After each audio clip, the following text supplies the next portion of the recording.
విధంగా నేను కూడా రంగారెడ్డి జిల్లా కడతాల మండలం చల్లంపల్లి గ్రామంలో దళిత రైతుల భూముల్లో అక్రమ మైనింగ్ జరుగుతోంది అంటూ బాధిత రైతులు మరొకసారి ఆందోళన చేపట్టారు. తమ అనుమతి లేకుండానే తవ్వకాలు నిర్వహించి భూములను వ్యవసాయానికి పనికిరాకుండా చేశారని ఆరోపించారు. ఎంపీ పేరు చెప్పుకుని కొందరు ఆక్రమాలకు పాల్పడుతున్నారని పేర్కొంటూ ఈ వ్యవహారంపై సమగ్ర విచారణ జరిపి బాధ్యులపై చర్యలు తీసుకోవాలని ప్రభుత్వాన్ని డిమాండ్ చేశారు.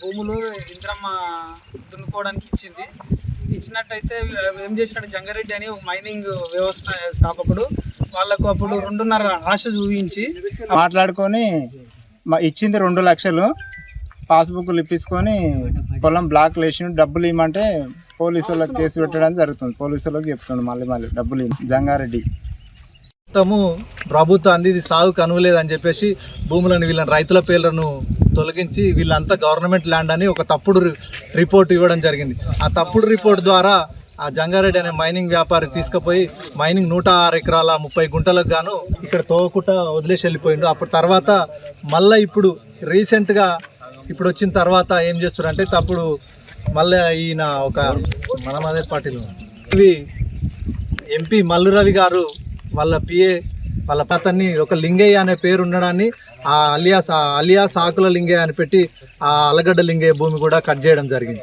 వాళ్ళని ఆ అక్రమానికి పాల్పడ్డ ఎవరైతే ఉన్నారో ఆ ఆకుల లింగయ్యతో పాటు ఈ మైనింగ్ వ్యాపారులను ఈ మధుసూదన్ రెడ్డి వీళ్ళని వెంటనే ఈ ప్రకారం